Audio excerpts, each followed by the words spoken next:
Compass সিরিয়ালের আমরা আগামী পর্বে দেখতে পারবো। কম্পাস বলেন, তাহলে আমি ঠিকই আন্দাজ করেছিলাম, দাদুই কিডন্যাপ করিয়েছে আমাকে। অভিজ্ঞান দত্ত কম্পাসকে বলেন, টেনশন করো না, তোমাকে কেউ কিচ্ছু করবে না। এমনিতে তো তুমি সবাইকে ভয় পাইয়ে বেড়াও। এই যে তোমাকে হাত পা বেঁধে নিয়ে আসা হয়েছে, তোমাকে এই অবস্থাতেই রেল লাইনের উপর শুয়ে দেওয়া হবে। এবার তোমারও একটু ভয় পাওয়া উচিত, তাই না? তোমার তো প্রচুর বুদ্ধি, কোর্টে কেসটা মিটিয়ে ফেললেই। তোমার বাবার করা গবেষণার ফর্মুলা, সেটাও আমাদের কাছ থেকে চুরি করে নিয়ে গেলেই। ওই ফর্মুলাটা দিতে পারছি না বলেই প্রতিনিয়ত ইন্টারন্যাশনাল অর্গানাইজেশনের সম্মুখীন হতে হচ্ছে। তারা আমাদের উপর প্রেশার ক্রিয়েট করছে। বিদেশের একজন কুখ্যাত মানুষ আমাদের খুঁজছে। বেশি দিন এইভাবে চললে না, সে হয়তো কলকাতায় চলে আসবে।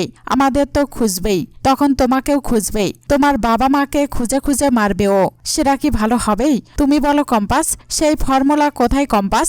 ফর্মুলাটা আমাদের লাগবে তো, ওটা আমাদের দিয়ে দিতে হবে তোমায়। আমি জানি লেখা অবস্থায় না থাকলেও তোমার মাথাতে সব আছে।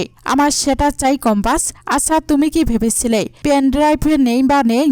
আমি ভাববো সেটা জলে চলে গেছে। আমি তোমাকে চিনি কম্পাস, ওই ফর্মুলা তুমি দিতে পারবে আমাকে, আর দেবে। মুক্তি কম্পাসকে বলেন, কম্পাসে সত্যি বিহানের জন্য এত কিছু করবে আমি ভাবতেই পারিনি। এই কথাগুলো বললাম বলেই প্লিজ কিছু মনে করো না। আসলে একদিনে তো মানুষ চেনা যায় না, সময় লাগেই। আমিও তো তোমায় চিনতে পারছি আস্তে আস্তে, যে এত বিলিয়ন স্টুডেন্ট, যার ঘরের কাজকর্ম রান্না বান্না এ সমস্ত কিছু না করলেও চলেই। সে নিজের বরের জন্য রান্না করবেই, পুজো করবেই। তোমার এই ইচ্ছাটা আমাকে বড্ড নাড়া দিয়েছে জানো তো। তুমি বিশ্বাস করো কম্পাস, আমি সত্যি কখনো ভাবিনি জানো তো, যে তোমারও একটা মন আছে। তুমিও বিহানের জন্য ভালোবেসে অনেক কিছু করতে চাও। আসলে কি জানো তো কম্পাস, সব মানুষে না সত্যিকারের ভালোবাসা খোঁজে, আর সেই পার ইচ্ছাটা বড্ড তীব্র হয়। পৃথিবীতে এখনো এমন মানুষ আছে যারা সত্যিকারের ভালোবাসা খুঁজে পায় না, আর সেই না পাওয়া থেকে তারা স্বার্থপর হয় বড়ই। ঠিক যেমন আমি, স্বামী, সন্তান, সংসার, এই সমস্ত কিছু পার আকাঙ্ক্ষা আমি আমার বন্ধুর সাথেই। কম্পাস বলেন, নতুন করে জীবনটা শুরু করেন মুক্তিমাসি। মা আর অখিলেশ স্যারের সম্পর্কটা আর কোনোদিনও ঠিক হবে কিনা আমি জানি না, তবে এইটুকু বলতে পারি, এই সম্পর্কটা থেকে আপনি শুধু কষ্টই পাবেন, আর কিচ্ছু পাবেন না।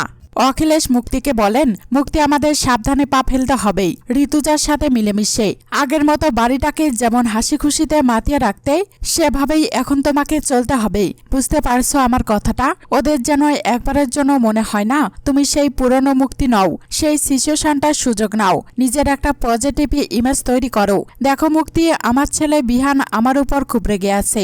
ওর জন্মদিন, সবাই ওর জন্মদিনটা সেলিব্রেট করবে বলে ভাবছে, আর এটাকেই কেন্দ্র করে গোটা পরিবারটাকে এক জায়গায় নিয়ে এসো।